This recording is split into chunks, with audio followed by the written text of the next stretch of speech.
Please hold. There are 164 ongoing crimes in your area. Make your selection.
Stay a while and listen. I am Jeff Roth from Bacon.com. And I'm Dave the Watchman, also with Bacon.com. And I'm Level Up Justin from Bacon.com. And the boys are back. The boys are back. The Level Up Lariat podcast is back, giving you all the great news on World Cup action. Guys, who do you think is going to win the World Cup? Croatia. Yeah, probably Croatia. I don't know. All right. I figured the French have surrendered by now. Wow, there it is. I start the show now. Yeah, we are back with the latest and greatest in video games from Bacon.com. We took last week off because Dave was off in Colorado. Yeah. Yay! Well, at least I was getting ready last Tuesday for a little trip to Colorado. So yes. Yeah, and really we're kind of in the valleys of the news because E3 happened, and since then really nothing major has happened. So. Really not much for Sitter to talk about news-wise. That's pretty major. That's true. All three of us have our birthdays kind of in the same general area, which is kind of nice. Huh, I didn't know that. We should have a joint birthday party. We're going to in Las Vegas on August 2nd. I like that idea. Yeah. That is right. Because my birthday is the 1st, so we're going to be flying out the day after my birthday. I did not know that. Wow. Yeah. Well, look at you, birthday princess. Look at that. Thank you. So, because Justin, yours was on the 29th. Yes. You and my mom have the same birthday. Dave, you had yours a few days ago. Yeah, on the 6th. The 6th, yep. And then mine's the 1st, so. I got an AARP card in the mail for me. There you go. I'm not too far behind you. Yeah. How was Colorado, by the way, while we are letting people find their seats? I am a sucker for beautiful landscapes and nature and all that BS, so... Sure. Colorado was just spectacular. It was good. It was breathtaking. It's really cool to go and see freaking mountains, you know. So we in the Denver area, I assume. No, actually, we were in Colorado Springs the entire time. We took a little trip down towards Pueblo. Took a trip down to Cripple Creek and saw that old mining town. They've got a bunch of little casinos and stuff there now, so it was pretty cool. By the way, Hypebot has let us know that Playful Walnut 24 is the newest Baconeer on Mixer. Playful Walnut 24. All right. Thank you so much for the follow. We always appreciate it. We're very sorry We're not streaming a little bit more regularly. This is a weekly show, but we took a week or two off from E3, and then of course we had some other stuff going on last week. The aforementioned Colorado trip. Right. So, Yep. anyway. Yeah, worth mentioning, good segue. We're live at twitch.tv/nerdbacon. We're live at mixer.com/nerdbacon. We're live on youtube.com/nerdbacon. Since Skype updated, I can't capture this damn window in OBS. so Skype updated as I launched it, and it's crappy. So Yeah. it just I takes some time don't to know get what's used to. going on. Yeah, it's really weird. And the beer this week. This is the beer I get from Back Pocket out in Coralville. But this is it's called Pucker Up. It's a raspberry wheat beer. I've never had this. I bought it today, so let's give it a shot. My favorite is still that sticky toffee pudding ale that they have at Royal Mile. We still have to go and try that. Yes, we do. Tonight I am engaging in a little bit of libations. I bought myself a little birthday present after I got back. So this is the Knob Creek smoked maple bourbon. Very nice. Okay, yes, very nice. This is. Have we had that before? No, we have not had that before. What did we have for the last fight-a-thon we had last year? I think just the Woodford Reserve double oaked barrel. Yeah. Because you tweeted the heck out of them. This is good. There's some extra raspberry kick into it, which I'm usually not down for, but it's not too strong, you know. Sure. Would drink again. Seriously, this is some of the best bourbon I've ever had. This is so good. We'll Nice. save some for us to drink on the way to Vegas. Gentlemen, shall we talk video games since it's been a while since we talked video games? We might as well, but I've got one piece of business from our last show 2 weeks ago.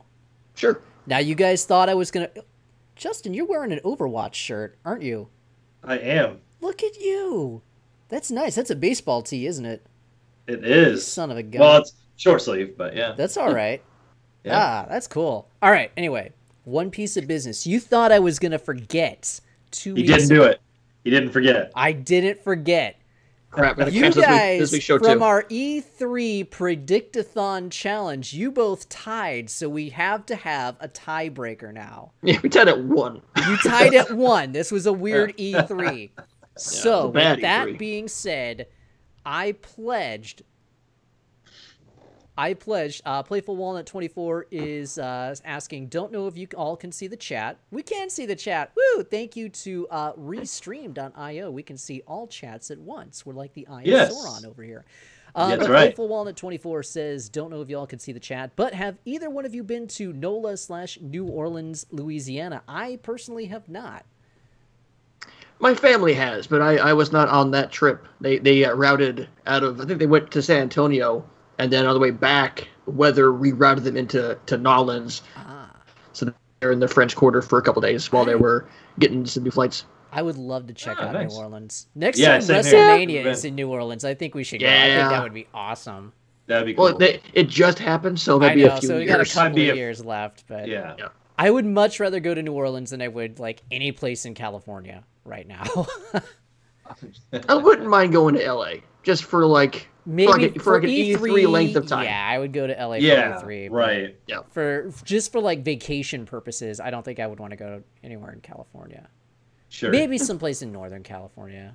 I don't Sure. know. Anyway, We'll go see our friends out there. Yeah. let me get back to this story. So, Yes. Yeah.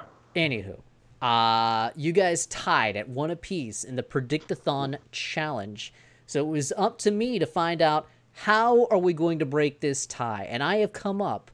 It didn't take me 2 weeks. It took me a week, but it's just taken me 2 weeks to get my mouthpiece out here. So I have come up with something so devious that Too hot for Twitch. it is too hot for Twitch. Gentlemen, here is the tiebreaker challenge. There is no way out of this. You are locked into this battle to the death to find out. 42.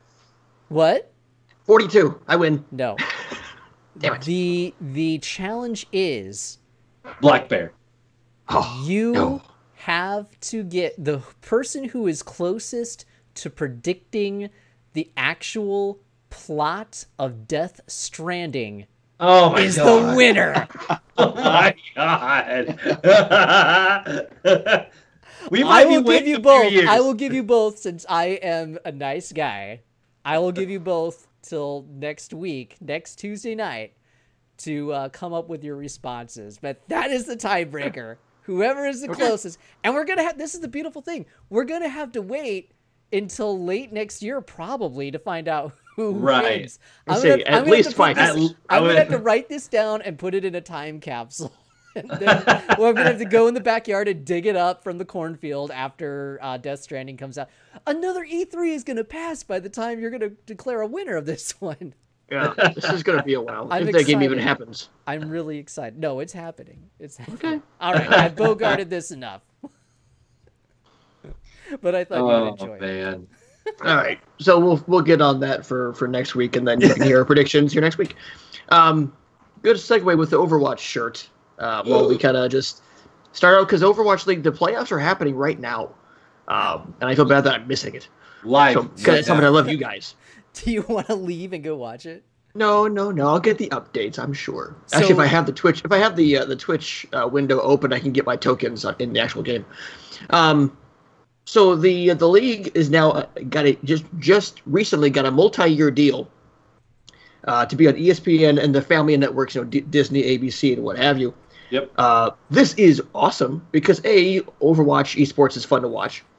And this is kind of the next major thing in esports. I mean, ESPN had been out there with like Here's the Door. I think it was on ESPN. Yeah. But they've done other esports stuff as well. Yep. But this is the biggest thing in esports right now because it's like the next evolution of esports because you have a full on league with this, kind of like what the NBA is doing with the NBA 2K League. But Overwatch is actually a good game. So what do we think? This is a big get for Blizzard and for fans of esports. I haven't been watching it. I feel like a bad dude. Most of my esports stuff is just geared towards fighting games. But yeah, I guess I should sit down and check this out. It's really cool. I got addicted. As soon as I started because I'm a big Overwatch fan. Yeah, you've been talking about it a lot, actually. Yeah, it's good shit. Yeah, I kind of. So I started off watching it at the very beginning, like the first week. I was like, oh, I have to make sure to tune in. Didn't really have any like teams or anything picked out or anything. Obviously, I just kind of wanted to watch and see what it was all about. It was actually really well put together at first, so I was kind of surprised on the production quality. Right. And it's gotten better just every week. You can just tell that they've gotten better, so to say, with age or kind of found their footing, so to say. But right now it's Boston and Philadelphia playing right now. Okay.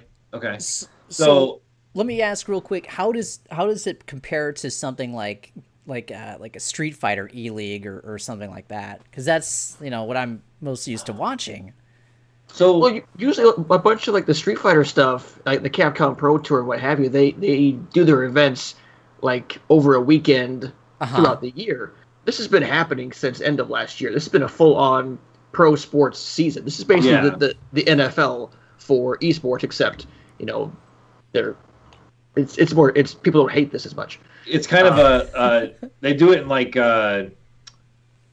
not, I don't want to say seasons or almost like sections. Maybe it is seasons, but they do it like over like so many like sections through. They've had like a section 1 winner and a whatever, and then here at the end of the month we'll have the grand finals, which is in the Barclays Center. These are the seasonal playoffs right now. So these are kind of getting set up for the main championship. And of course, without saying, obviously, Street Fighter being a single player game, those being teams. So you have a team, so to say, for example, kind of to put it in an easy term, the owner of the Boston team, the Boston Uprising, is actually Robert Kraft, who owns the Patriots. Okay. Yeah. So he bought the Boston owns the Uprising. They have a team of 5 that play, right? It's 5 that play. They 5 play, and then they have alternates come off the bench. They have alternates that they get out the bench, and they throughout the timeline of this first season, there's been players that have kind of been shuffled between a couple different teams. Like a player will get released and then picked up by another team, like a free agent. Yeah. They've brought other people in from outside, and they kind of reshuffled their teams.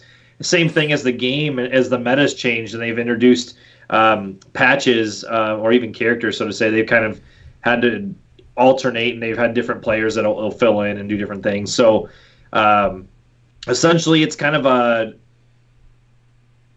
best of 3, but like you kind of have, is that correct? It's kind of like you have there's the different game modes. Sure. Right. They have the different modes, and it's right.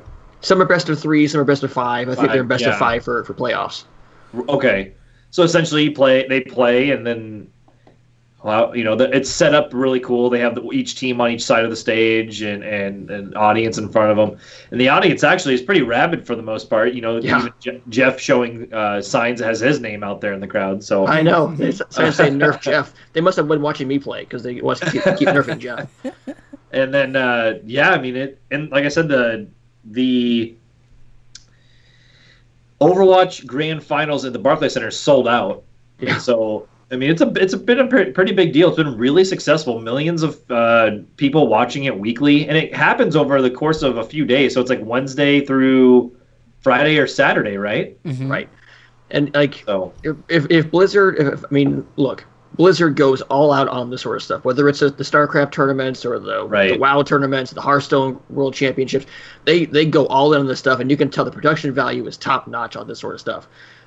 Just watching it here, this stuff's insane. Like how all the stats they got going, and the overlays, and the team skins and everything. Like this is a proper sport.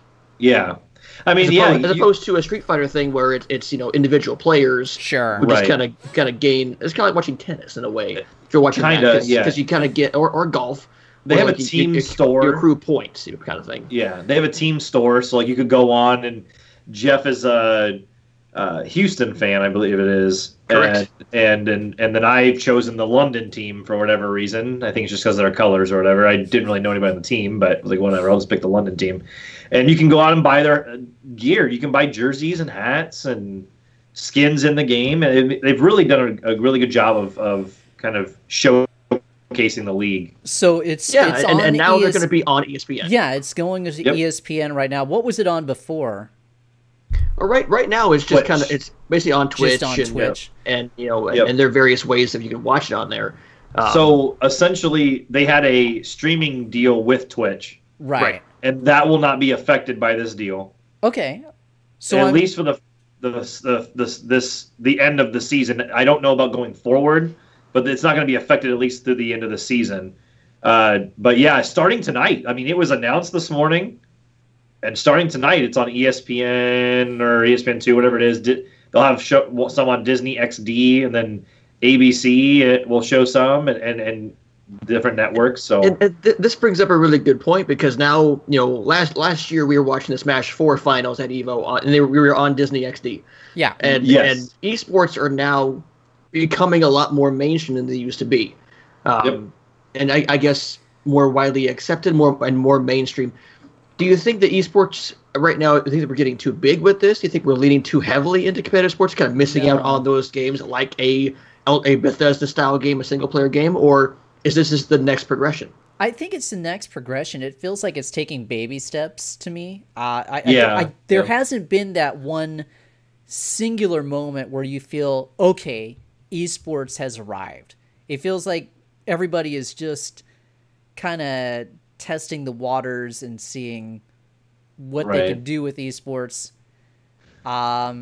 Is this what makes it, though? Is this what makes esports arrive with something like Overwatch, which is a huge game? Yeah. And if like a Fortnite program, like stuff like that, I think whoever inks a deal for Fortnite Pro-Am and gets it on TV before the Fortnite craze dies off, that might be where the moment is. I was just going to say, though, it's kind of odd because you've got a lot of outlets, like websites, that exclusively cover esports. I think Red Bull's esports coverage page, they're still sponsoring esports, but their coverage page just closed down recently.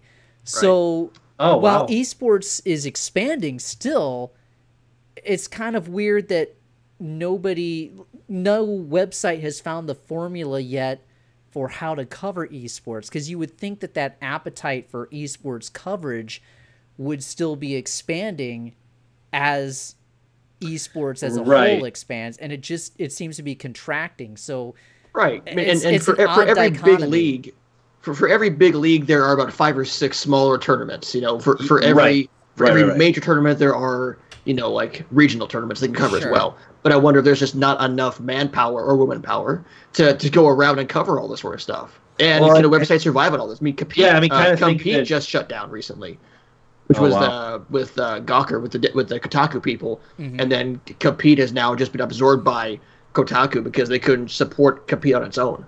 Wow. Well, as I say, just think of it kind of like Evo, where you have the big tournaments, and then you have all the side tournaments. I mean, granted, you won't hear as much about the side tournaments, but you'll hear some. And obviously, cash games, baby, playing some cash games. Let's go. You'll obviously see. I'm gonna cover the shit out of that Punch Planet tournament. That game was fun. From what we played of it last year, it's a really fun game, and I'm glad to see it coming back. We need to reach out to them and see if we can talk to them again. Yeah.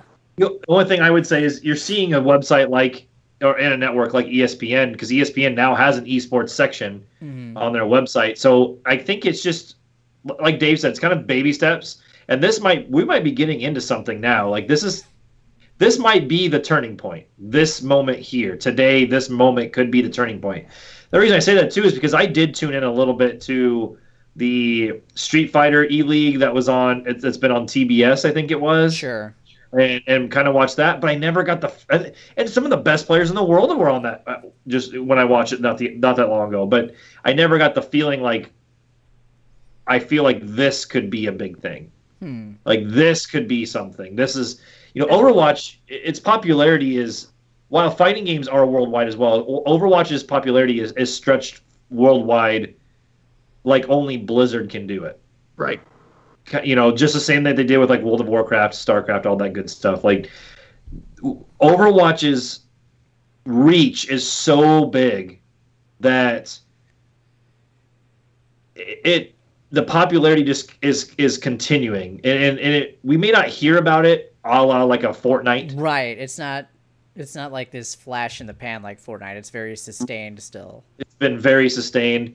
But we might be onto something here, because if this is it, then what about the next game that comes out that could do something like this? Because you've seen ESPN cover smaller tournaments, like they did like the Madden Ultimate Championship or whatever it was. They did a FIFA one. Jeff mentioned the NBA 2K one. Those have all been covered.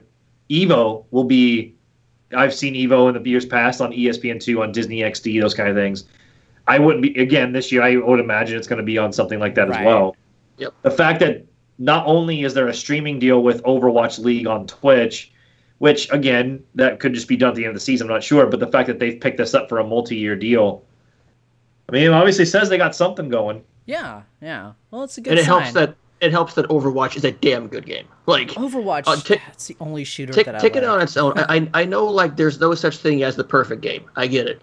This is damn close. Because not only is it accessible to new players, but you always feel like you're being rewarded for figuring out mechanics. Things are always being updated, so you gotta keep playing to see what's new. The progression system is the best because you get the cosmetic loot boxes every time you level up. Right. That you can or can't pay for, so they're not EA on this. You can earn them the old-fashioned way. Yep. The art style is fantastic because Blizzard can make a damn good-looking game. Yes, I agree. And it just brings people together. Like this is as close to a perfect game as you can get.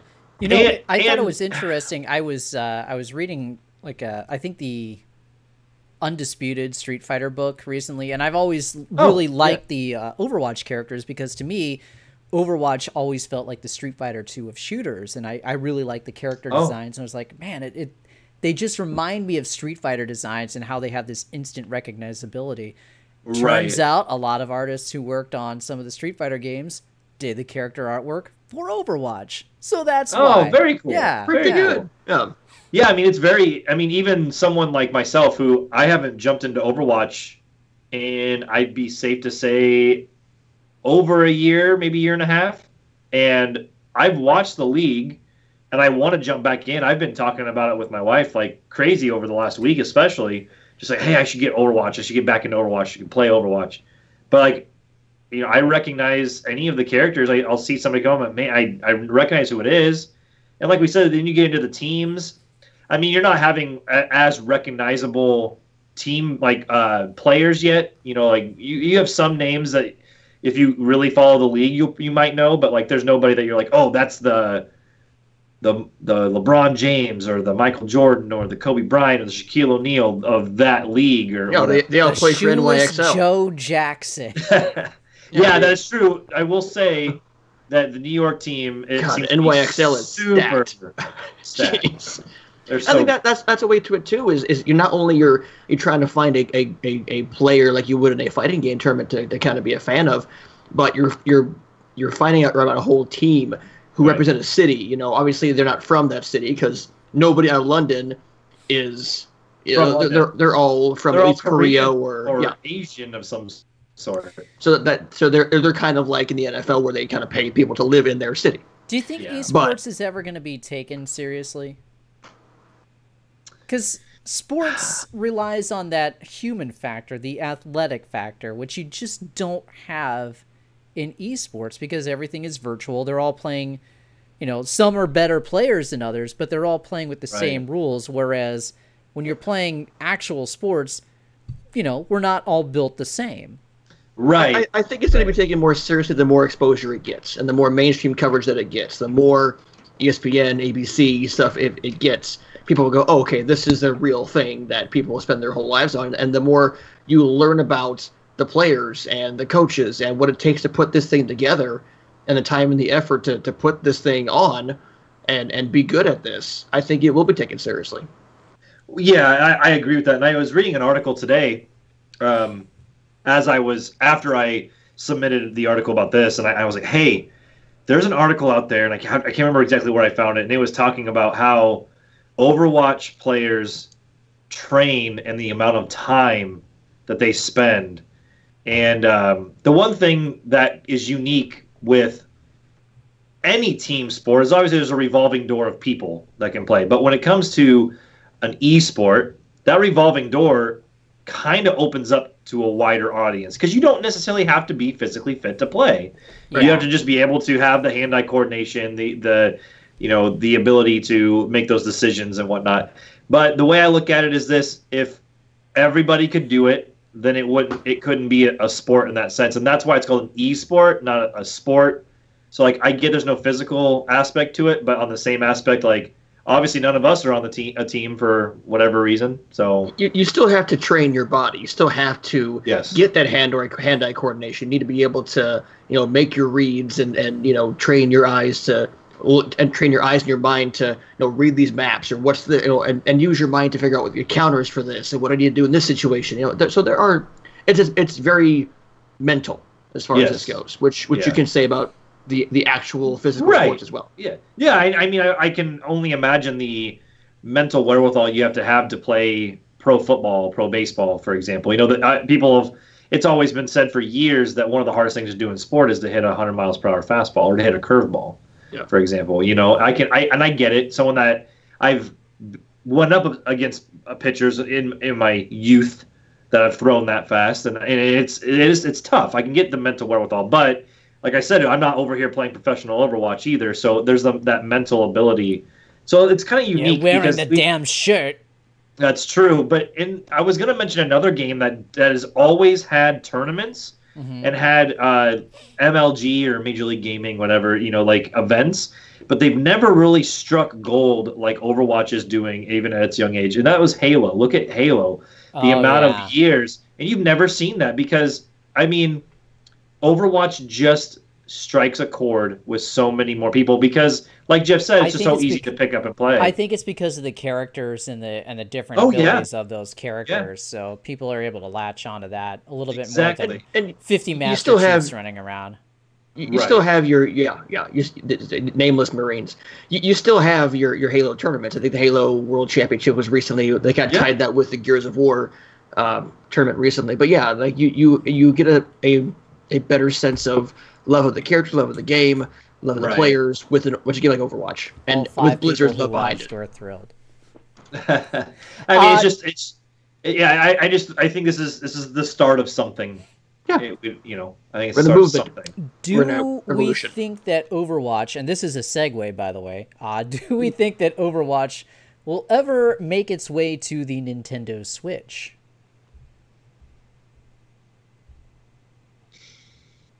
I don't think so. Yeah. I think if it was going to, they would have seen something about it by now. I think it'd be a tough cookie, but yeah, I don't think so. But the people over at Blizzard and the people that work with Nintendo are masterminds, and they've made games fit on there that we didn't think would. Well, what would be the first Blizzard game to make it on Switch? I thought it was supposed to be Diablo. There was that rumor that Diablo 3 was coming out. 3. Yeah, that never materialized. I would almost think Overwatch would be the first one. I would hope so. You know, I would think Hearthstone, because that's a good point. Yeah. As simple as, you know, it is on iPads and phones and what have you, and that's tailor-made for the Switch. Yeah, no, you're right. Hearthstone would be the perfect game for the Switch. Hey, that's a segue for later. So keep I was going to say, wasn't there a Hearthstone expansion that just came out? I'm glad you brought that up. Yes, segue alert. Because I'm the Hearthstone player of the group here, and I actually got way back into it recently, and I'm doing all right. All right. Yes. So yeah, you're not going to get much comment from Justin and I. So take it away. Take the floor, my friend. Yeah, I watched the announcement trailer for the next Hearthstone expansion. Which introduces a bunch of new mechanics. Let me bring up the actual name of it. That'd be good to know here, Jeff. Like a dumbass. Boomtown? You love it so much that you just lost all knowledge of it. You know, I feel like I'm addicted to Blizzard games all of a sudden. Because I'm sitting here playing WoW. I rebooted StarCraft. Yeah. It's... But this expansion is coming out in August. Okay. They didn't put an official date on it, which is weird because the next WoW expansion is also coming out in August. It's called the Boomsday Project, and you can pre-order. You can Boomsday. You can pre-order 50 packs for $50. So it's 50 packs for $50. You also get a card back. You also get a guaranteed legendary hero in that as well.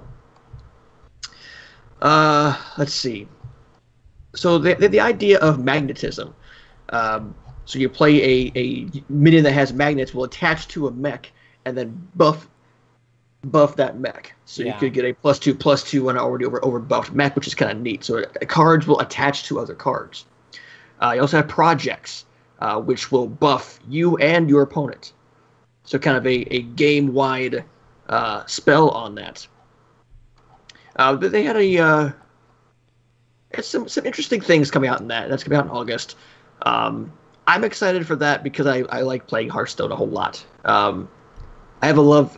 When I play Hearthstone, I get way into it for a few months and then just fall out of it for a few, and then come back and go, "Oh yeah, I got this." That's how I feel about Overwatch. I can like jump right into that game, play it hardcore for a few weeks or months, and then just like take a step back. It's the beauty of that game.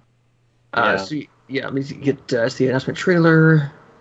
Bite size. As a person gets older, bite size gaming just becomes so much more important to them. Yeah. Bite size and handheld gaming have been my friend lately. I gotta have a good sized screen for handheld gaming anymore. That's only for Switch though. Okay, all right. Yeah. On the go. They have a legendary Electra Storm Surge, which is your battle cry. The next spell will cast twice, which is nuts. Oh, they have the Omega effect. So they have Omega minions. The Kenny Omega effect? Basically, yes. Very nice. That would be awesome. So they have Omega, like right here is an Omega Defender for 4 mana. But if you wait and play him when you have 10 mana, you get a +10 attack on him. Oh, sure. So these Omega ones only work at full mana and will unleash devastating abilities. Well, there you go. Which is new to this. So, new Hearthstone stuff happening next month, as well as new WoW expansion next month. I think I have tuned in to watch you play some Hearthstone at some point over on your Jefferoth channel on Twitch.tv. Yep. Oh, thank you. Again, looks fun. Looks fun, but I just haven't dipped my toe in that water yet. Be careful, because much like WoW with me, if I start playing, I'm like, okay, my day is now gone. Is it free to play? Yeah, Hearthstone is free to play, and people think that you need to buy packs to be competitive. No, because not only you are earning in-game currency, and you can use that to buy packs. Right. Or of course you can put real money into it, and you're gonna have a better experience. If you're serious about playing it, you're gonna buy packs anyway. Yeah. Sure.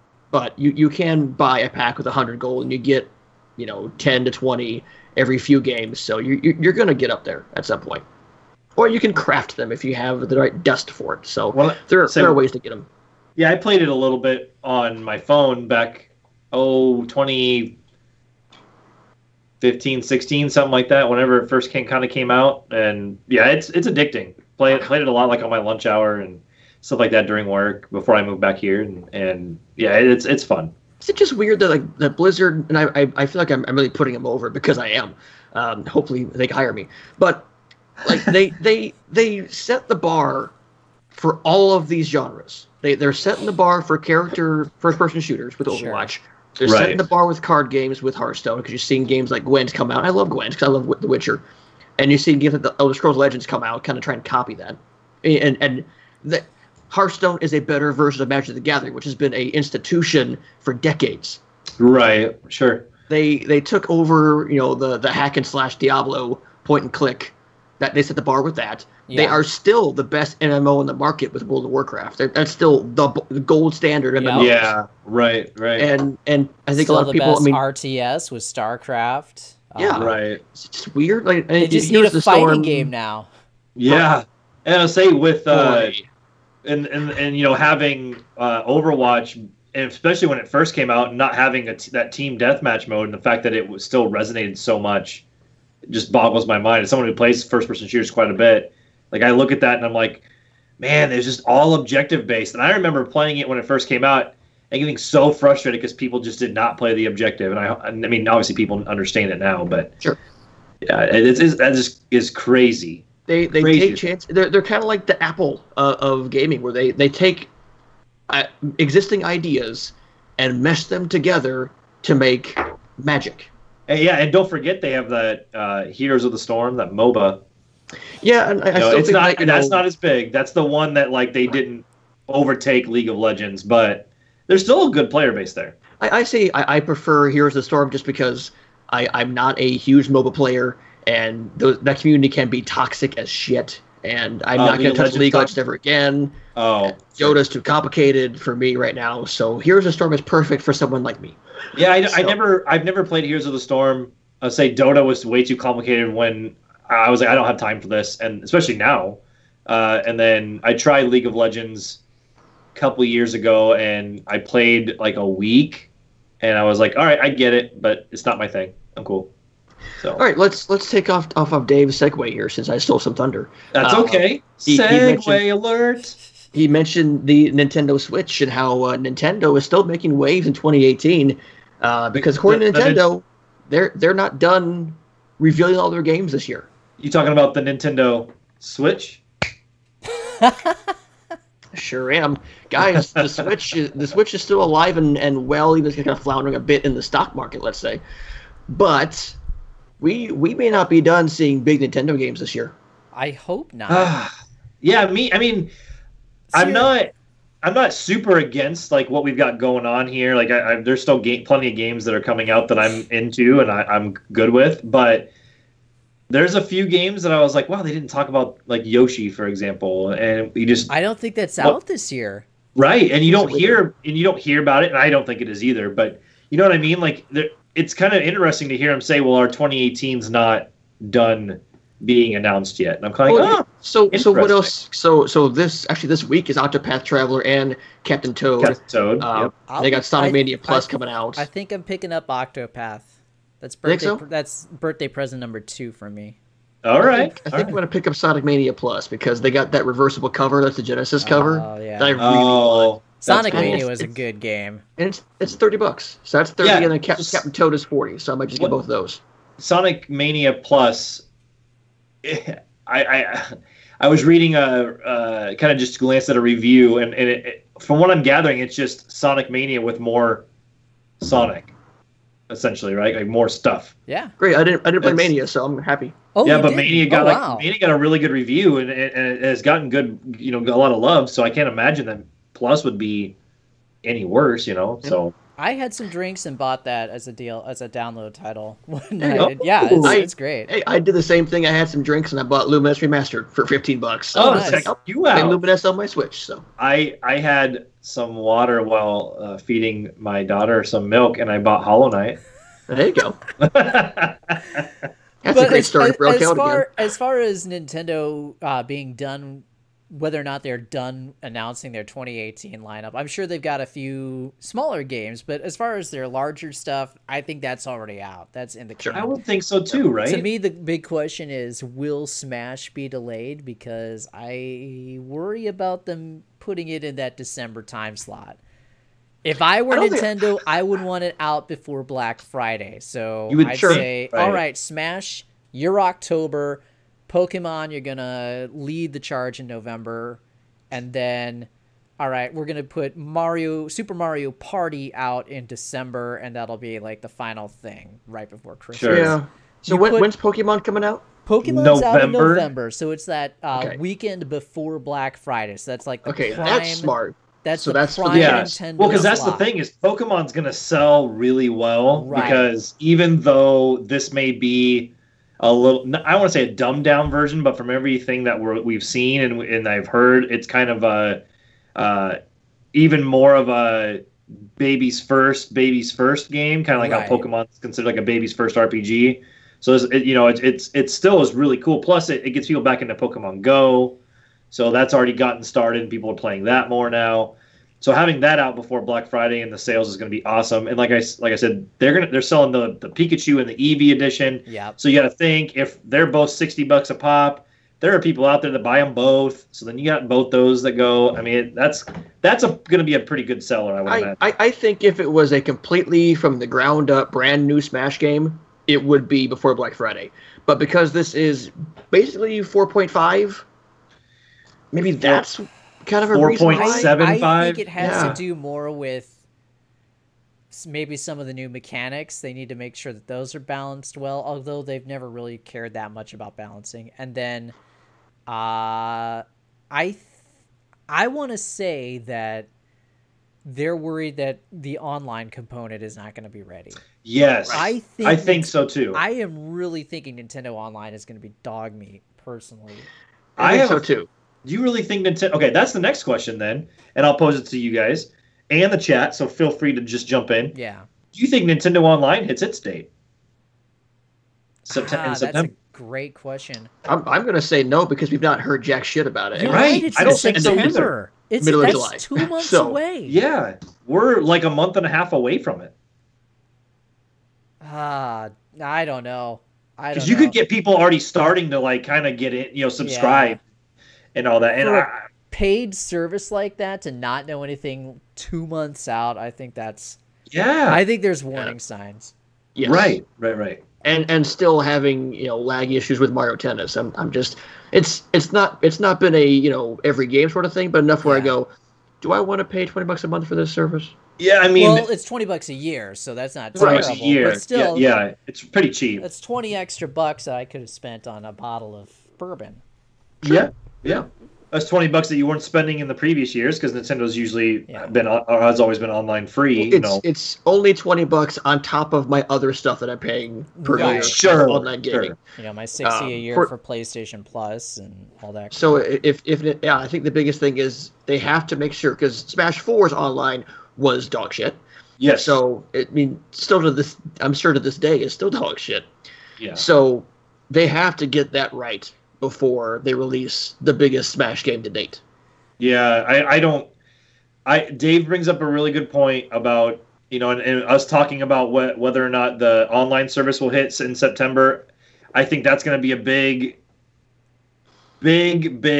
hint on whether Smash hits this December date. Yeah, and I think that is exactly why they put Smash in December, and I think that's why Smash could get delayed to January of next year. And the thing, we all thought it was going to be day and date with the online service, or right around it, like a week after, for example. If it gets delayed, it'll be like by a month. I don't think it's going to be it's actually like next fall. I think it'll be what the Bandai Namco game that just got delayed, the Code Vein or something like that. Oh yeah, back to October of next year.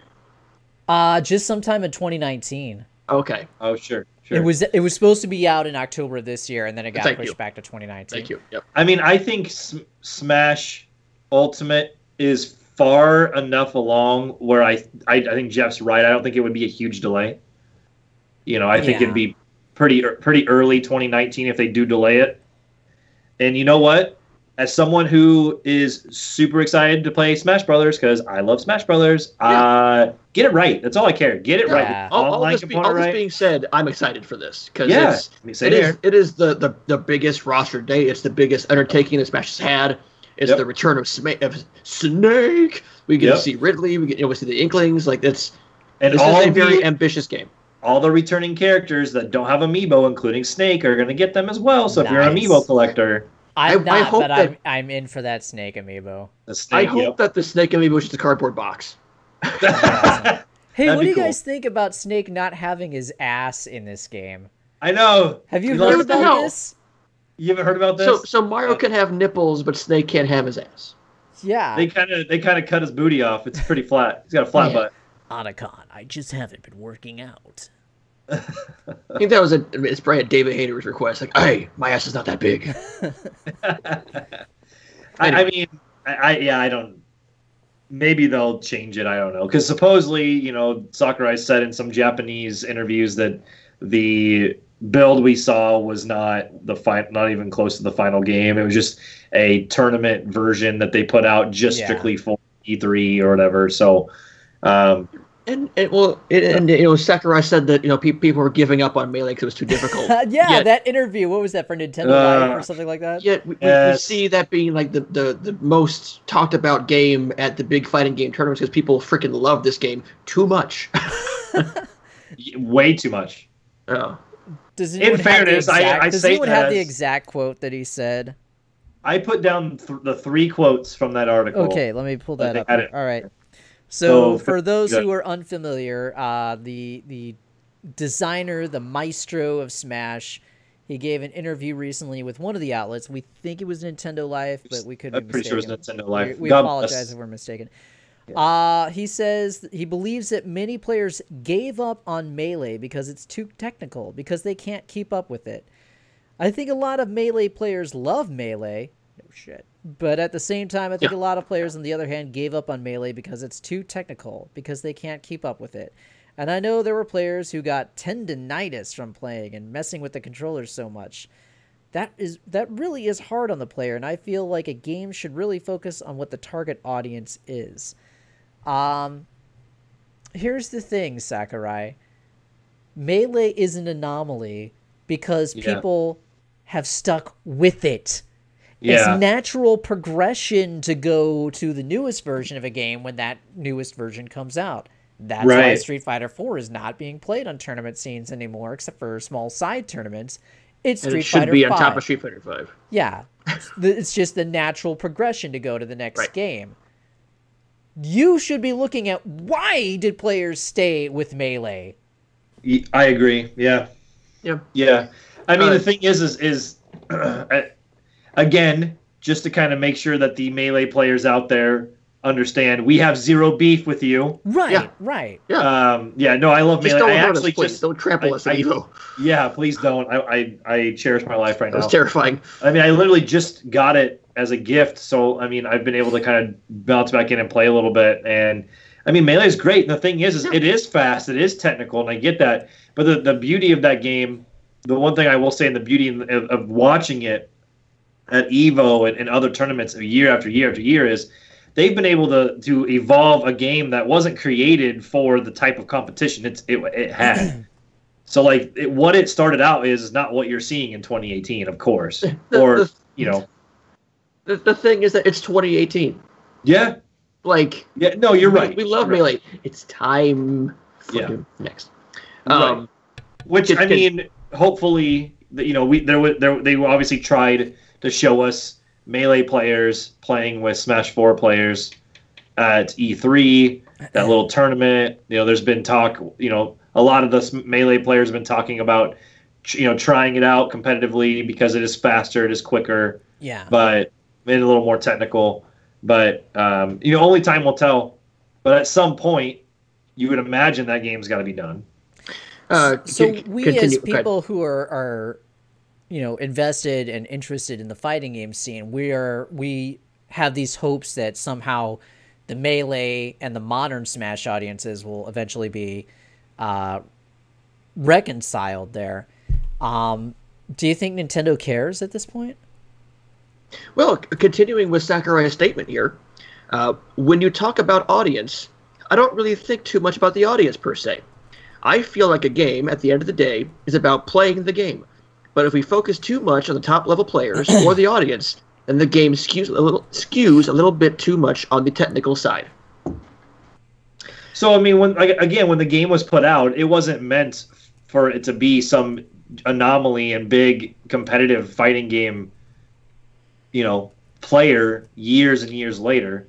It just became that way. And so I get what he's trying to say, that like, hey, we didn't necessarily try to make it this technical or make it whatever, but obviously that's what people have enjoyed and loved. And look what you're doing with Smash Ultimate. You're making it closer, a little more closer to a Melee. You know what I mean? Right. It's faster, more technical, those kind of things. So obviously, like, I think they understand. I think they do care, and I think they understand. But I mean, the danger is that if you try to play to both audiences, you end up splitting the difference and not committing either way, and that could lead to a poor reception from both of them. Right. But I do agree with the statement that you can't think about top level players all the time, because that's what made Street Fighter V what it is today, which is right. And segue into his last quote, he says, "It's not to say that Street Fighter is failing by more fully embracing competitive gaming by any means, but personally, I think that any games with command inputs are difficult. The creator side is trying to raise people who do that. It doesn't beat a game where you press one button to create a special move. I think it's really easy to pick up for a lot of people." So he's wanting to make it more accessible, which I'm totally okay with. There's nothing wrong with that. Yeah. Because it still can be technical. Yeah. But at some point, there's a reason that Melee is still played to this day. Right. Just think about Street Fighter V. I tried playing more of that recently. I got some wins, but full disclosure, the servers are still bunk.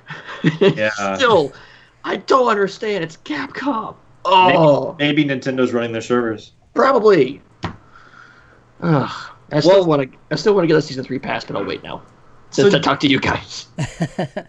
So do you think, though, that like with Smash Brothers, like Dave was saying, like do you think that Sakurai himself, not necessarily Nintendo, but you think Sakurai really understands the landscape of Smash Brothers, or do you think he's out of touch a little bit? Do you think it's kind of Vince McMahon himself?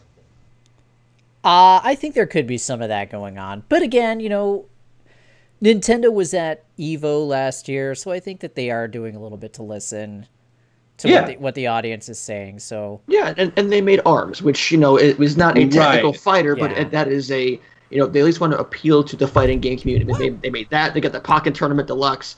They've got Smash coming out, so they're trying to get their finger on the pulse because they've been out of the game for so long. And I think this next Smash is going to be kind of a quote unquote love letter to all of the fighting game fans. Yeah, I think, this one is going to be technical enough to be better and like I said, more appealing to fighting game competitors, but yet it's probably there'll be so much content that it'll be appealing to anyone that are supposed to pick it up and play as well. So now that being said, will Smash Ultimate take over Tekken and Street Fighter and Injustice? No, it won't. But I think you'll have a strong presence. I think this will be. I'm excited to play it. So is this the last year for Smash 4 at EVO? Yes. Yeah. We'll have Melee and Ultimate. Yes. Yep. Isn't that crazy? It's so crazy. It just boggles my mind. We'll have Melee and Ultimate. Think about that statement. That's crazy. Speaking of Ultimate, they had a debut. Yeah. No, I was going to segue into that. Right. Good. A big leak. I'm not sure. Justin, you're on 4chan for some dumb reason. I was on Twitter, not 4chan. Okay. That's just where it came from. There's a leak with some riddles. This is now, of course, these are all leaks, so we can't These aren't they might not be real, but Yep. they're Like, a credible speculation. source, I guess, so Speculation is fun. Rumors can be fun if you treat them fun. This was put out on Twitter and then taken down pretty quickly by the Nintendo ninjas.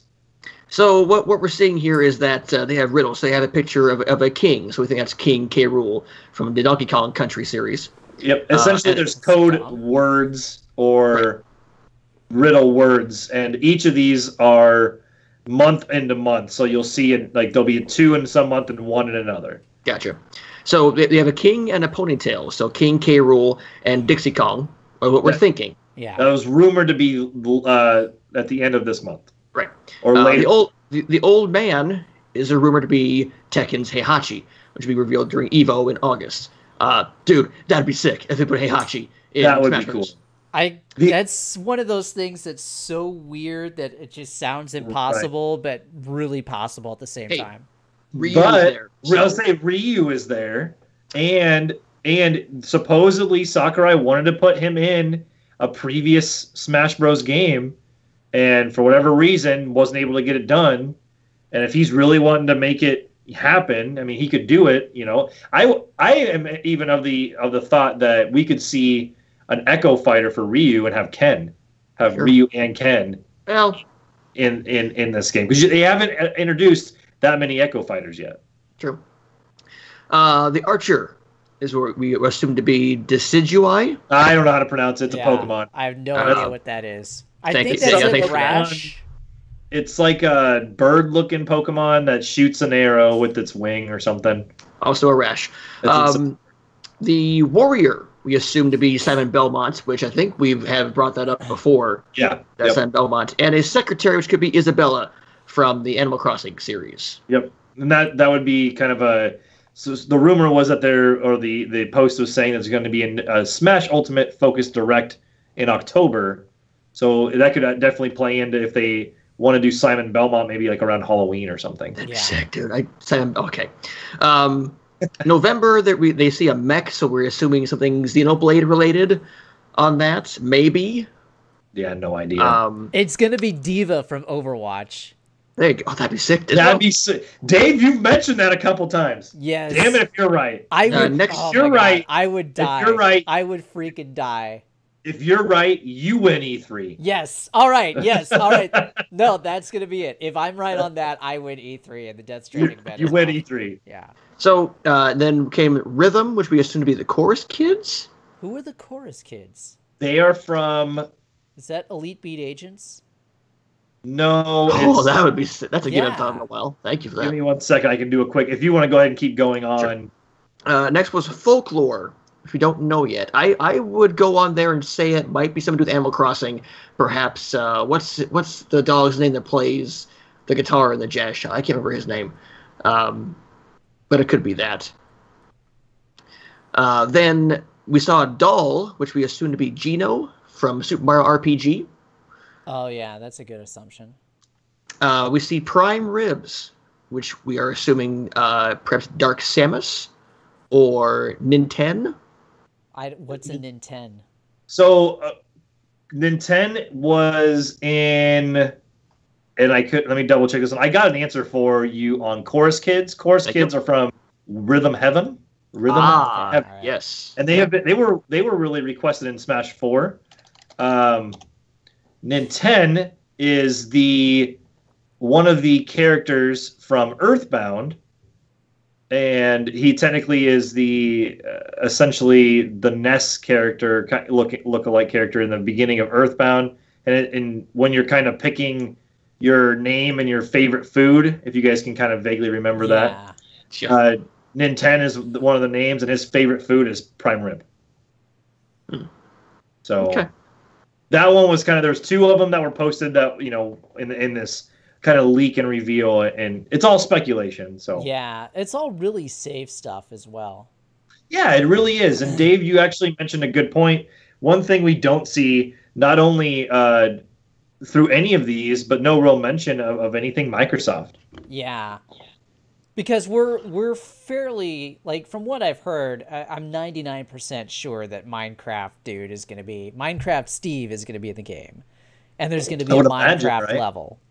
I would imagine. Yeah. At least a level, if not more. So do we think this leak has any merit? I think it's pretty safe, so it could have merit just with the safety of it. I think Simon Belmont is a lock at this point. Yeah. However, I bet the Heihachi thing is true. I bet the Heihachi thing is true. I don't necessarily think that they actually know. I think that they're just leaking some safe leaks to sound, and then if that stuff comes true, they look like geniuses. If not, no harm. Yeah, I think it's the Dave Meltzer of video game reporting. Right, and the thing is that a lot of these are new characters, and we obviously had the quote in the E3 Nintendo showcase that he said, I hope you're not expecting Sakurai did a lot of extra characters. But when he says that, there were some numbers that were thrown out about how many like extra characters were in previous games, and it's gone up each time, like 12, 14, 18, something like that. So how many fighters are in the game right now? What is it, like 72? Let me do a stat search here. Very good. Really? I was right on with that, 72? No! Oh. Well, the highest number at the Direct that was shown was 65. Okay, so maybe they'll do 5 extra and go up to 70. Let me take a look here.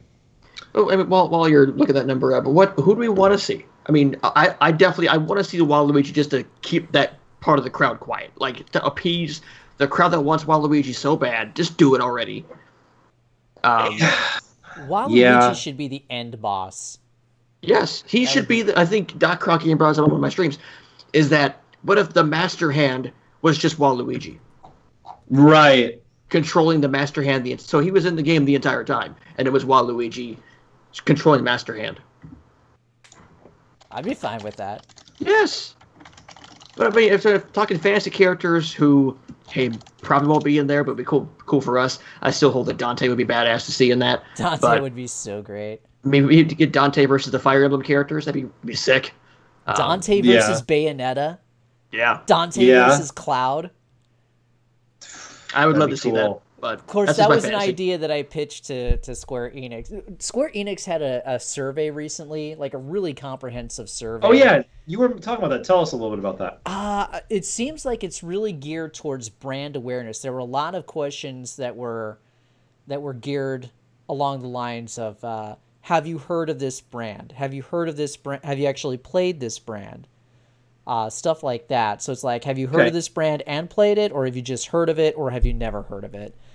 They asked a lot about how interested people were in like streaming services and things like that. So I think that's what they're really trying to gather info on is, would a Square Enix subscription service be beneficial? But at the end, they were asking, what... Oh, hey, we have got a newest Baconeer. It is Showbiz 95225. Showbiz 95225 is the newest Baconeer. Welcome via Mixer. Hey. Got a lot of Mixer traffic. Yeah. Anyway, so they had a couple of different, what I call essay portions at the end of this survey. And just complete sentences. Yeah, exactly. One of them was, what can we do better? And then they asked, what games would we like to see? Make Final Fantasy 7 HD already? No, what I said was, once you just be more open and honest with people. If you've got a long development time, keep us in the loop. I know you've got Kingdom Hearts 3 coming out. You're almost done with that. But with Final Fantasy VII Remake, don't leave people in the dark. Just start doing regular development diaries.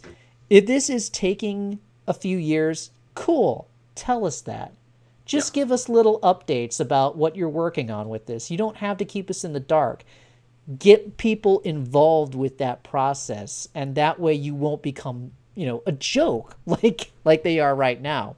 Right. And then, of course, in there, what games should we make? I said Chrono Trigger 2, obviously. And the graphical style has to be in the same... You've got to look at what Arc Sys Works did with Dragon Ball FighterZ. You've got to make it in that style, not the Octopath style. It's got to be in that style.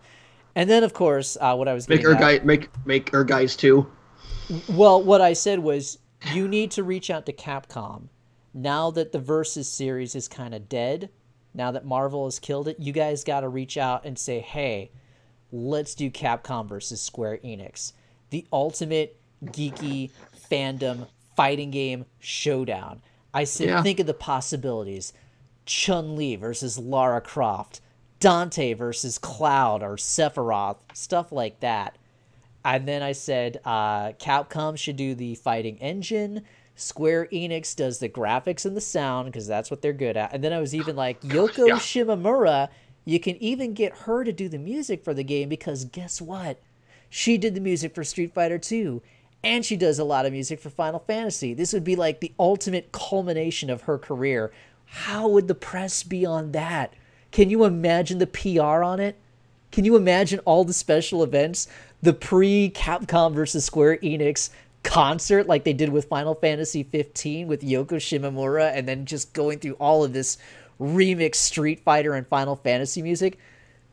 Dude, the marketing would be insane. I got really excited for a symphonic remix of Guile's theme. Yeah. Oh, jeez. That made me a little happy. Or a rock version of One Winged Angel. Oh my god. Yes.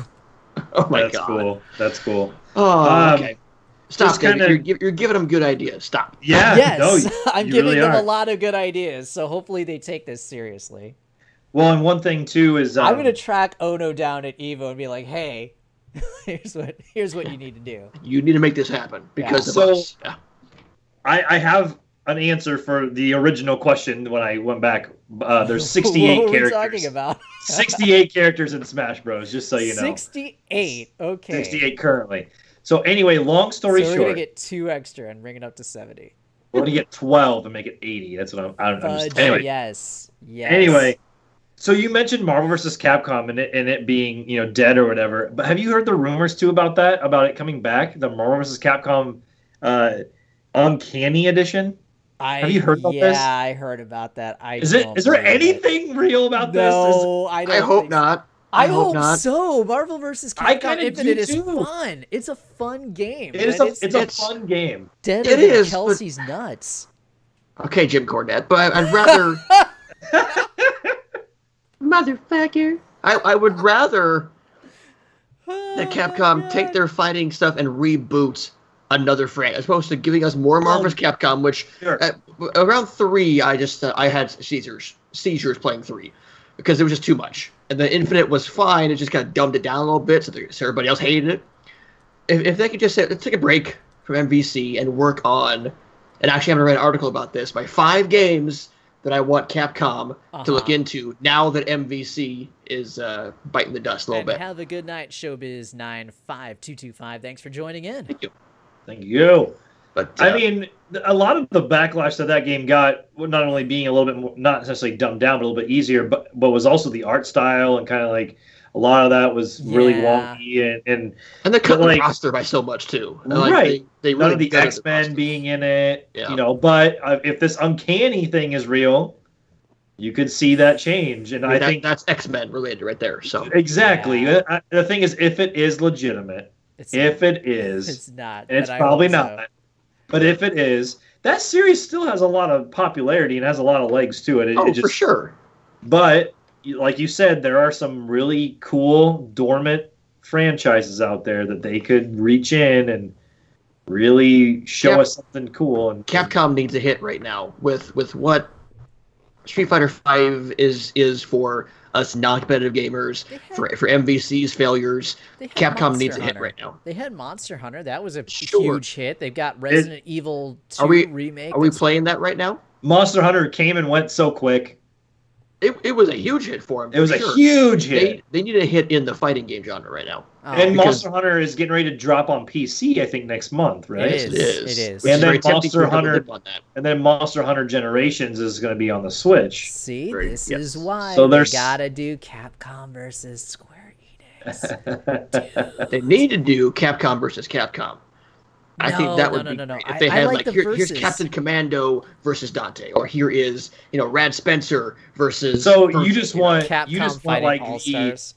You want like the Smash Bros or the PlayStation All Stars version of Capcom. I like the cross promotional stuff. I would rather see Capcom versus Sony. I do too, but I agree with that too. Here's the thing. You know how a bunch of Final Fantasy games have the dopey card games like Triple Triad or whatever, like from 8 onwards. So they could do like a gem system, but with trading cards. And there's your freaking loot box. Oh, you lost me at gems. The thing that ruined Street Fighter Cross Tekken. Yeah, that kind of did. And I think that was such a great. I liked the game though. That was a fun game. I do too, except for the gems. And I'm still hoping that Tekken Cross Street Fighter actually happens. Me too. Sure. Anyway, we will circle back to the Switch here. Game Awards this year. Hey, Soul Calibur will be out by then, and then. Yep. So good. Yep. We'll circle back to the Switch here near the end because we have a big topic we want to get to on the Switch. But we had Justin, I think, predicted, at least had mentioned that he wanted to see a Halo movie at some point in his life. We're going to get close. Halo will be on Showtime. Halo is getting a TV series, and that's rad. Like, if any game universe is set to have a big budget, Netflix-style show, it's Halo. Yeah, I mean, the only other series that I feel like would fit good, what I would sit well with, would be Gears of War. But Halo there's a lot of production value here. I would say Mass Effect. If they do Mass Effect TV show, that'd be cool too. Yeah. But anyway, yes, I'm stoked they're doing a Halo series. Yeah. Yeah, Halo TV show coming next year to Showtime, and it was confirmed on one of our off weeks these last couple weeks here, but. Yeah, do you guys stoked? I mean, Jeff said you're stoked. Dave, is this resonate with you at all? Like, how do you feel about this? Halo's kind of. I'm over it. I'm over Halo. Okay. It doesn't have the oomph that the series used to anymore. Sure. I think it's past its prime. Yeah, I think they need. It needs a resurgence in some way, shape, or form, which I think. That's what that 343 is and Microsoft's going to try to do with Halo Infinite. That's why they didn't call it 6 to try to get away from. These two things are going to cross promote each other. Yeah. So well, they said they're going to go back. Though you give me some more of those Overwatch animated shorts, and I'm all in. I watched. You just make an Overwatch animated movie. I'd be down with that, or TV show. Made by DreamWorks. Hey. That'd be fantastic. That would be fantastic. The quality of those were insane. Yeah. So, but yeah, go ahead. I was just gonna say, I'll definitely tune in for this. It looks like, I am a Halo fan. I was really stoked to see Halo Infinite at E3. I'm gonna keep my eyes on that. I'm actually planning on. It's another game. I'm jumping back into some old games. As of late, Halo 5. I actually the other night, my one of my sister-in-laws were here, and she was like, "Hey, do you have Halo 3?" And I'm like, "I actually have every Halo. Why do you ask?" And she was actually playing through them. You couldn't just say yes. You had to go, "No, actually." Yeah, I was like, "By the way, shall I show you my Master Chief helmet behind me here?" And so anyway, she was like, "Okay, well, I was playing it." She said she was playing with her roommate, and I was like, "Okay, do you want to let's just start from the beginning, and let's just, I don't know how far she wasn't very far in." And I went back and was playing some of the Master Chief Collection Halo 3, and I was like, man, these games were so much fun. But with fun nostalgia. And there's that 4K patch that's coming in soon. There's been some screenshots leaking for the Master Chief Collection as well. So, I mean, I've got a little bit of Halo fever right now, so I'm okay with this. I'm okay with some Halo, but I think it does need a little kick in the ass, though. By the way, the Ridley amiibo for Smash Ultimate and the Inkling Girl amiibos are up for pre-order at Best Buy right now. Fuck me. As of 10 minutes ago, according to Wario64. AKA they're sold out now. Probably. Yeah. I played a match of Halo 5 recently. After all this Overwatch and all this Quake Champions, it's kind of hard to go back to. It's definitely a much different feel. Did you find what was different about it to you? Was it slow or? It was Halo slow. 5 is faster. And granted, like I'm so used to mouse and keyboard with all the Overwatch and Quake Champion been playing, but I play Call of Duty on occasion as well. I'll throw that in and play on my Xbox every now and then. But it felt a little stilted. But I'm sure, I mean, it's one match. I'm sure I just need to get used to it again. I go, okay, right, this is Halo. But like the momentum on the moving, it just felt a little off to me. But sure. That's because I'm just so used to other games right now. But yeah, 10 episodes of the series, going all Game of Thrones style and being an hour long each. Set for early 2019 for production, so probably won't see us for a little bit longer. Yeah, I'm excited, and it's kind of making me want to play more Halo. So this is great. It's 343 Microsoft and Spielberg's company, so it's kind of insane. Yeah, I just hope there's not too many hands in the cookie jar. Yeah, so to say. You know what I mean? Don't overproduce it. Don't do what WWE did to Matt Hardy's broken stuff. Maybe the success of this TV show will dictate whether a movie actually happens or not. Yeah, I don't think a movie will need to happen with the TV show. With the TV show, they did say they're going back to like the original storylines and stuff. So I don't. The thing is, I'll be interested to see if your main character is Chief. I wouldn't think it would be because you'll never see his face. What if they start on Reach and kind of just start this first season being the fall of Reach? I'd be cool with that. Yeah, that's cool. Hey, we had a viewer question from Playful Walnut 24. This is a little bit ago, but wanted to know what our thoughts were on Forza Horizon 4. Okay, I can't wait for that, and because I got the bug. Good. I got the bugs. I played some Forza Horizon 3 because I have that on Xbox Play Anywhere. Yeah, just playing that on my PC. Very nice. And I bought the Hot Wheels expansion with just the big Hot Wheels open area with the tracks and everything. That looked so good. I almost got the game just for that expansion pack. I know. Same here. Fun. I didn't. It looks so cool. It just playing more of that. It's not. I think 2 is a better Horizon game overall. But really, I think so. But 3 just. People something love just 3. It's so good. Like it's still so good, and it gets me more hyped for what they're going to do with 4 because they're going to take 4 different location. They're pushing the season stuff. It's going to look gorgeous. The dynamic seasons and the different events that tie in with those seasons and everything. I cannot wait. It pushes it to a whole new level. And Forza, I played the demo for Forza Horizon 3, and it's really fun. Yeah. So I'm always like on that verge of I'm gonna dip into Forza Horizon, but I never seem to do it. So we'll see if this one pushes me over the edge. I started playing it, and I started playing it recently. I think I streamed it, and then hours later, I'm like, oh shit, I gotta shoot something else. Like it's one of those games. So it's like it's hard to get hype like at E3 each year now for Forza because we know a new Forza is coming every year, whether it's like the mainline series or Horizon. But still, those games are still coming out at high quality. I mean, it's not like they're dipping at all.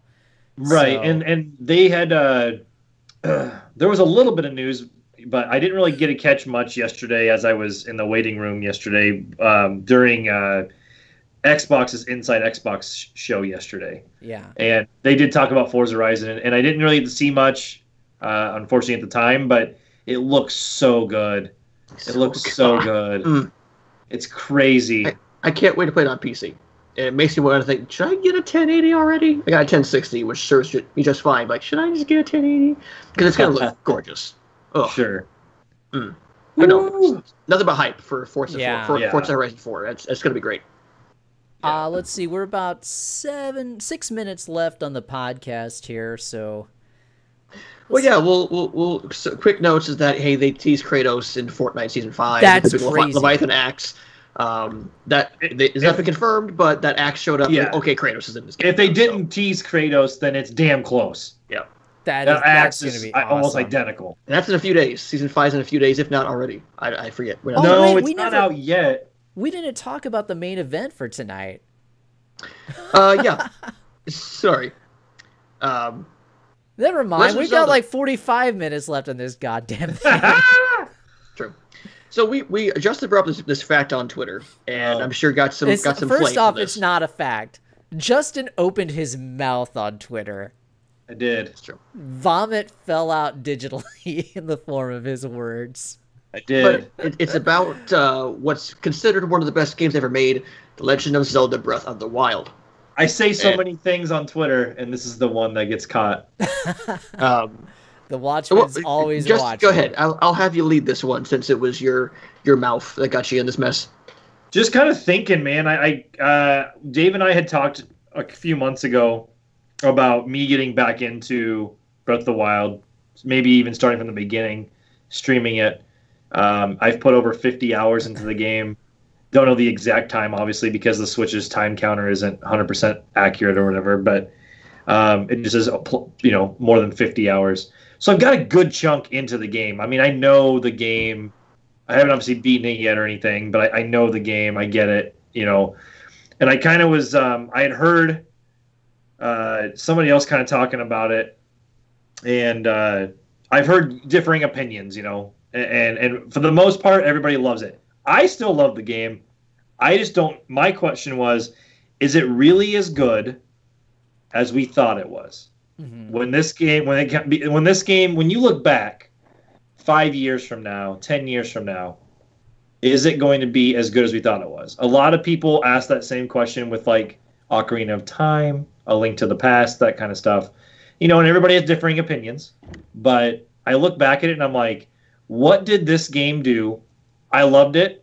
I played a ton of it. It was the first Switch game I owned. Of course, yeah. Yep. Played a ton of it. Would play it on lunch. Would play it before work, after work. It grabbed me. But when I look back at it, I'm just like, what did this game do that was really groundbreaking? What was new about it? Because a lot of it has been done before. Maybe not in the Zelda setting, but In a Skyrim setting, in one of the 1,000 versions of Skyrim. Yeah. sure. Well, yeah. Stop buying that damn game. They said they'll stop making it if you do Yeah, it. according to Todd Howard. Yeah. So that's my thought. Is I just don't know. Obviously, we did not at Nerd Bacon. Well, at least with us three and everything, we didn't vote it as our game of the year last year. It was our runner-up, so to say. But One of us did. One of us voted as game of the year, and it was Dave. and you can go back and watch that. Yeah. But I just look back at it, and I just don't. I don't think it's good. It's just I don't think it's as quite as good as the hype was when it came out. Dave, you want to begin, Watchmen? I definitely see your point where you're saying that, what did this game do for gaming? It was not as revolutionary as something like Ocarina of Time. I absolutely agree with you on that. Oh, But sure. It definitely shook up the Zelda formula by a huge deal. And it really brought the series, I felt, back to its roots, back to what the core essence was on the NES and Super NES versions of Legend of Zelda.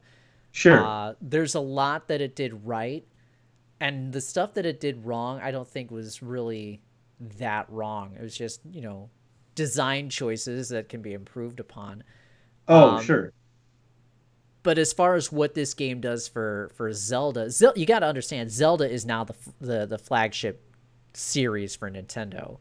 It's no longer Mario, it's Zelda. That's the most important Nintendo series that's out there. Which is crazy because if before this game you look at sales, it was never like the number one game, for example. But I agree with you. It definitely turned the corner. Right. Important and best selling are two different things. So I think so. Yes. I think it does follow, I would say, Ocarina of Time and Link to the Past before it, in that it's kind of a series reset.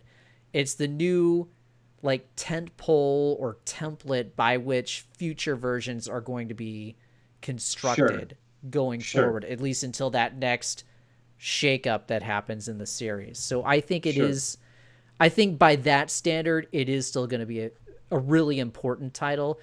And it's just a darn fun game too. I mean, going back to thinking about it, there's just a resonance that the game has. I wish that it had done some things better, like story elements. I wish that they had found a way to get you more connected in with those stories and characters. But the job that they did with what they had, I think, was brilliant. And it's just one of those games that is sticking with me, and that's the reason that I say it is still going to be regarded as a great game, one of the greatest of all time, and definitely like probably the most important title that the Switch has seen and will see. Yeah, I can't argue with like most important, because I mean the numbers, the sales and the importance go hand in hand there. Yeah. They're not you're not seeing a dip in sales where everybody else, like, it's not like Sunset Overdrive, for example. Oh, it's such a good game, but nobody fucking bought the game. Right. So I did. Yeah, no, I did. Right, yeah, I got it. I've never played it. We all three did. Yeah. So, you know, I think about it, I just look at it and I'm like, you know, it brought Zelda to the modern age. If this game was in 2007, 8, 9, 10, man, I think it would even been held in a higher regard, just because, you know, because of it's not a graphical powerhouse by any stretch of the imagination. It's not, but the things it does, it takes a lot of the elements that you see from games like Assassin's Creed, or you mentioned a lot of Skyrim.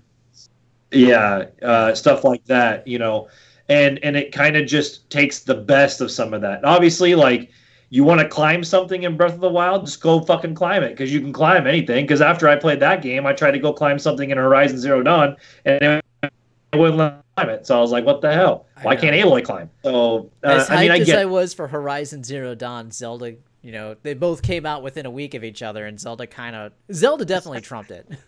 Sure. So do you like Breath of the Wild? Because I'm kind of getting I kind of get the feeling, though, that you're just not like, it's just not hitting with you, and that's fine. No, I do like it. You know, and I'll say this: I'm a big Zelda fan. I own quite a few of them. I actually just found a used copy of a totally different one, but I got 4 Swords on the GameCube, so I may dip into that again. But love Zelda. It's one of the first games I ever played as a kid, so love Zelda. Love the series altogether. First, like I said, first game I picked up on the Switch. First game I sunk 50 hours into on the Switch. Like, played it handheld, played it, you know, docked and everything. I love the game. I think it's fantastic. You know, I'd still say in the pantheon of Switch games so far, it's 1, if not 2. Like, it's right in there. You know, it's got to be either 1 or 1A, 1B. I personally like Super Mario Odyssey better, but that's just, again, it was like 1A, 1B for me. You know what I mean? They both are good games. I just was trying to look at it at the big picture, and I'm just like,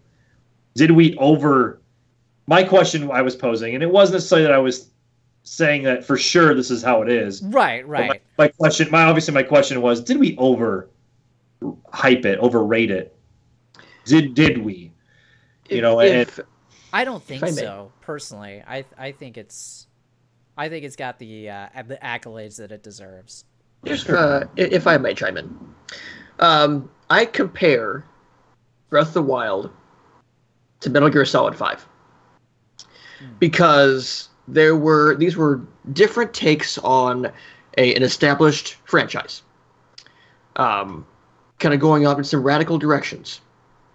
And these were some of the best looking games, and the actual playing of them was an absolute blast. But there's enough frustration in both those games to really kind of take me out of the moment. With Zelda, basically, if it rained, you were just screwed. The whole inventory system, it basically rendered combat in the open meaningless. So yeah, some small design choices. Right. The menus just being convoluted and always having to be in menus to switch up your inventory and no real, like, part of the fun was finding out stuff on your own, and part of the frustration was I gotta do this on my own, and I don't like. I want a nice little balance of hand holding. Like, I don't want like constant telling what to do, but at least point me in direction, and then I can Skyrim my way there.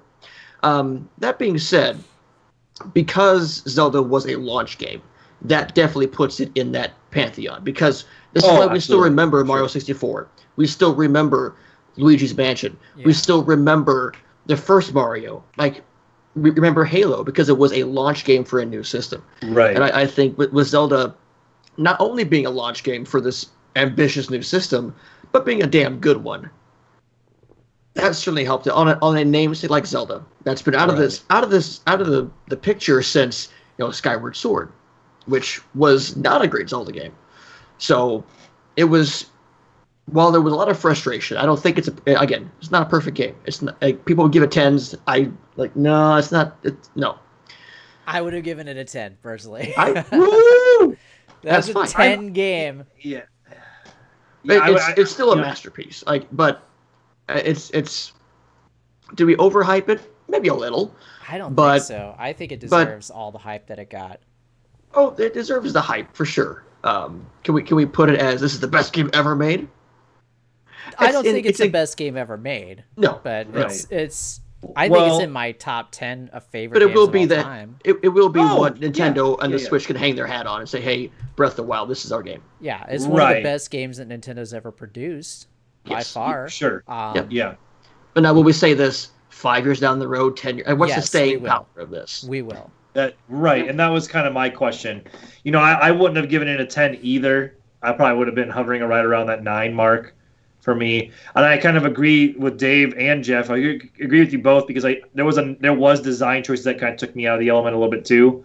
Even 50 hours in, there was frustrations with simple things like, fuck, I gotta go cook food again. And I get it. Like it was just that, and I'm not saying that was hard. I like trying to add ingredients and come up with different recipes and stuff like that. At first, I thought that was so cool. I'm like, I can add all this stuff in, and then as the time went on, I'm like, I'm not Guy Fieri. 70 hours in, I was still into it. Yeah, I just was like, I'm not running my own cooking channel here. Like, I'm good. Until you see a boss that, one shot, I'm dead. It's like, well, that was fun. I'm glad I did all that 5 hours of work just to get up this mountain. All of a sudden, I'm dead. And play better. And I even did kind of go, because they said that you could go right to the final boss, right? Like if you really wanted to. And I thought that was a really cool design choice. So for every bad design choice they had something that countered it that made it, like you said, a masterpiece in its own right. I went when I first opened the game, and my thought was after I got off the Great Plateau, I want to unlock the map. I don't care.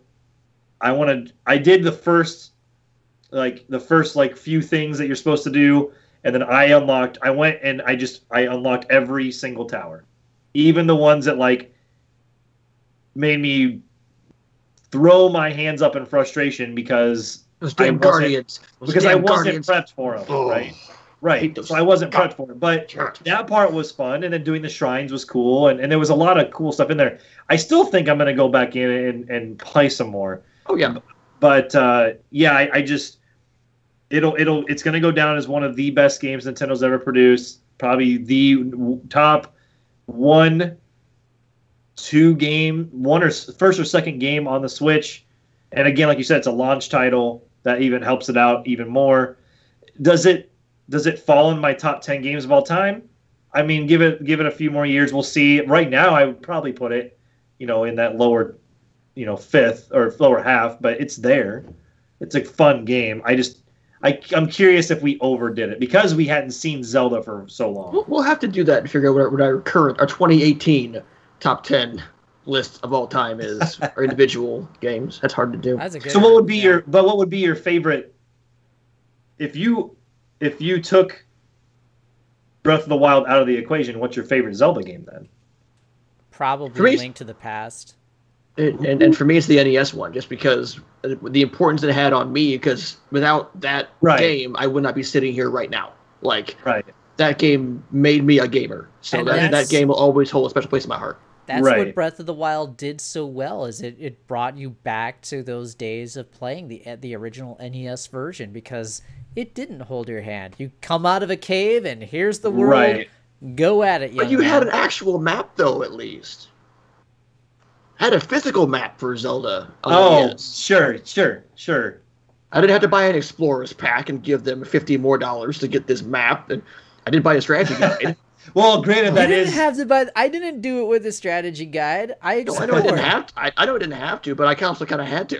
Right. I just explored too when I was doing the towers and all that. And I would have said that Ocarina of Time is my favorite. with Link to the Past being a close, like, second. Yeah. You know, because I love Link to the Past as well. But yeah, I mean, you throw that in there. So we're saying that Breath of the Wild gets all this love. Does Breath of the Wild, if you add it in, does it take over that top spot? Yeah. I think it comes close. So, okay. I think it comes really close. Plus, it has the most waifu version of Zelda. Well, I'm not disagreeing with that. We're not gonna. That version of Zelda is just she's the best. All right, before things get too creepy, let's take her on home, James. So let's do a quick roundtable. What have y'all been playing, and let's kind of promote ourselves as we kind of head out the door. Justin, what have you been playing, my friend? Yeah. My game time's been rather limited with some family things going on right now, but I just Mario Tennis. I beat the adventure mode in that, and then frustrating as hell. Yeah, and I'm not as high on that game as I was when I first started. And Review then forthcoming in the next day or so. And then the other thing is I just picked up Hollow Knight, and holy crap, why did I wait so long? It's so good. Yeah. It's like it's my game. It speaks to me. So yeah, I just been playing Hollow Knight the last day or so. Yeah. Dave. This being in Colorado. Yeah, I was in Colorado last week, so not playing a whole lot. I played the game of life. Yeah, I put in some Street Fighter V last night and was playing some matches. Woo! One thing I've been trying to do is work some V reversals into my repertoire. I don't know why I haven't been doing that, but if you actually think enough to put the V reversal into the repertoire, it does make a difference. Sure. So I may have to jump into some fighting games before Evo comes up. Right? Yeah. So I played some rounds of that last night, and then Lauren was kind of stressed out with work and stuff, so I was like, hey, why don't you sit down, we'll turn on my PC, just play some Grand Theft Auto 5. So I've been watching her play that. She's been having fun with that. Oh, mentioning Lauren, and this is awesome that she reminded me of this. I told you guys I'd do it. I downloaded and have almost beat Unravel. Oh, nice. We played some of that on Sunday, actually. I'm playing through the first one because I said I never played it. Right. And I'm a big platformer guy anyway. Yeah. So I may review the first one. There you go. Oh, do it. Yeah. So yeah, I really am liking it so far. Like I've only got 2 or 3 levels left. I don't know. Yeah, it's not a long game, but yeah, we played like 2 levels of Unravel 2 yesterday, so I think we're about to go on the 5th one, and I don't think there are that many. I think maybe 7 or 8 levels in this game. Sure.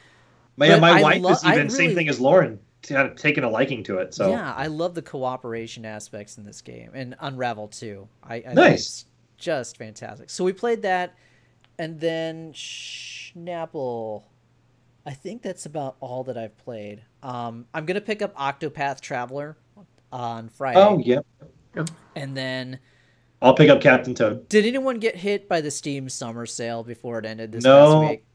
I didn't. No. Wow, unscathed. No. Yeah. I picked up. The deals weren't that great, really. Like I came out one was still like $30 or $40. I said, no, wait. I picked up some cheap games. I picked up, what is it, the Kobuashi something or other, like the 2D Japanese fighting game. Yeah, you know what I'm talking about. That was on sale for like $5. So I picked up that. I picked up Frank, my uncle. I picked up City Skylines because that was on sale for $7. That game's good. Yeah. Okay. And then I picked up Vanquish. I heard good things about that game. That one skipped me. Yeah, I skipped that game. That was good. Yeah, I've never played that one. And then I picked up a 4th one that it wasn't very expensive, and I can't remember what it was now for the life. I will say right over my shoulder, I was able to get a NES Classic on June 29th. Oh, shit. Nice. So I played a little bit of some old school stuff too. So I played some Castlevania. Introduced my wife to Bubble Bobble. There you go. That song gets stuck in your head. I'm considering, because they're both on sale on Fanatical, I'm considering picking up, double dipping on the original Bayonetta, getting the PC version because it's like $6.50. Sure. And also Jet Grind Radio is on sale for like $1.50. Oh man, that's a no-brainer. Get that one. Yeah. What was that fourth game I picked up on Steam? I don't know. Yeah, I'll look it up here. I don't remember. Anyway. Jeff, what have you been playing, sir? Boy, I've been playing a lot of stuff. I played some Street Fighter V because I want to check out. They now have a loot box system. Of course they do. So that you have to, and of course, it costs fight money. Of course it does. So you pay $500 for a Manat to read your fortune, and you could get a character. You can get a costume, or get costume colors, or consumables for survival mode, which is shitty. Sure. So I got your first one for free. I said, okay, cool. I'm not going to color. Fine. No, I got a consumable for survival mode. So I said, oh, good thing that was free. God. So did you go back? I think I bought one more because I think I had like 20,000 fight money. I think they were a little more generous as far as like doing the challenges to give you some fight money. Sure. Played some stuff online, got a few wins. I held off on getting the Season 3 pass, just I'll probably wait until it goes out of price. Try to play some Tekken 7. No one was playing online, by the way. So I was just sitting there. Sitting there doing some treasure matches, and I couldn't find them to play against online. Wow. I'm playing on PC. I think my issue is if I'm on PS4, I probably would have found people no problem. Yeah, but there's crossplay between PS4 and PC. Yeah, wouldn't that be crossplay? I think Street Fighter there is, but I don't think a Tekken there is.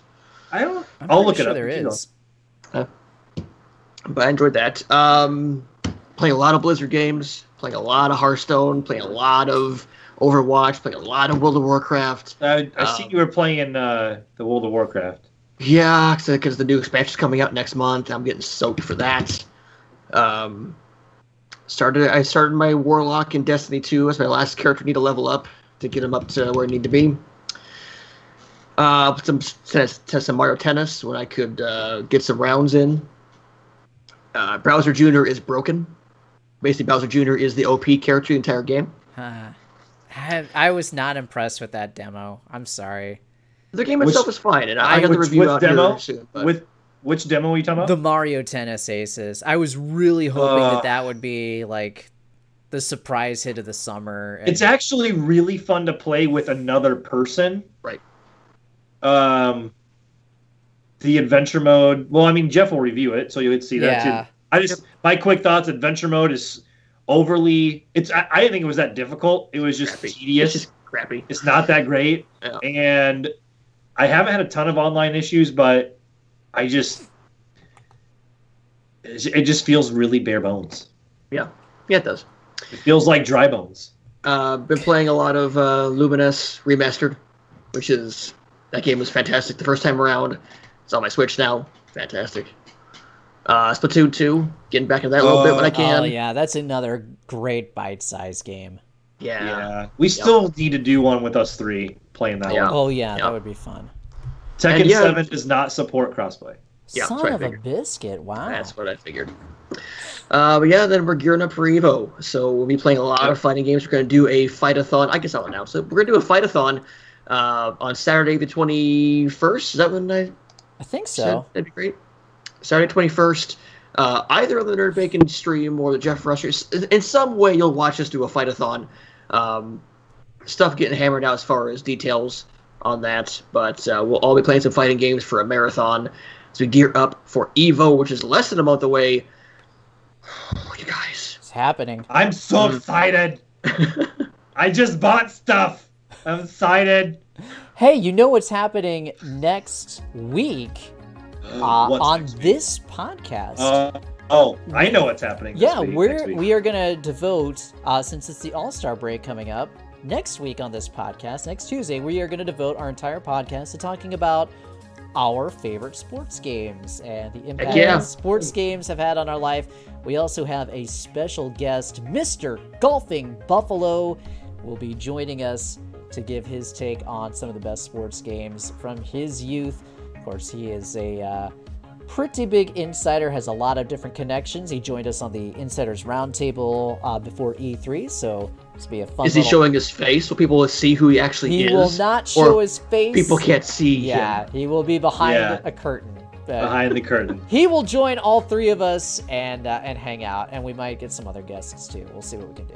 Yeah, I was able to just briefly chat with him yesterday, actually. So he said, he was chatting with me on Twitter a little bit. He says he's excited. Cool. So I'm excited to have him on, get to talk about some sports games, especially as someone who's a big sports fan in general. I can also explain my frustration with one of the more recent sports games that's not Mario Tennis. So, talk about that next week.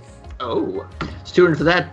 Gentlemen, pimp yourselves out. Where can people find you on the Twitterverse and the Twitchiverse and just in general? On Twitch, you can always find me here at Nerdbacon's channel, twitch.tv/nerdbacon. On Twitter, you can find me on at Dave the Watchman. All right. I guess I will go next. All right. So, one of these days I'll get back to streaming as soon as my life kind of figures itself out here real quick. But you can find me on Twitch, Mixer, and YouTube at Level Up Justin. If I'm not streaming on the Nerd Bacon channel as well, you can also find me on Twitter and Instagram at Level Up Justin. I just broke 400 followers on Instagram, and which is kind of a big deal since I didn't think I was going to use that platform that much, but it's kind of Daigo follows me, so shout out to Daigo.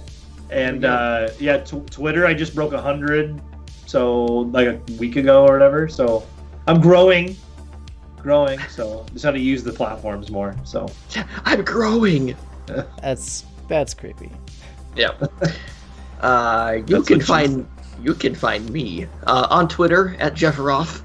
Also on Twitch at Jeff Roth. We're so close to 600. Also, the Jeff Roth has a new logo that popped up on stream recently. Yeah, that looks slick. Big shout out to my boy Miles for hooking me up with that. And because of that, the Jeff Roth merch store is open.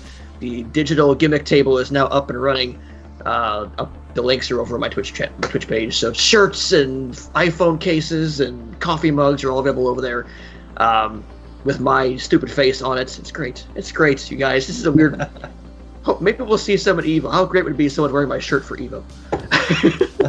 I would lose my shit. Yeah, that would be shit losing worthy. Yeah. Yo! And if I don't know them, it's not like a friend. Yeah. Other than that, I stream. I'll stream some after we're done doing this. I'll stream some games tonight and kind of sit and chill with y'all and talk games. And but of course, you can find me at Nerd Bacon. I got the Mario Tennis reviews coming up. Also, my top 5 Capcom games they should do now that MVC is kind of out of the picture.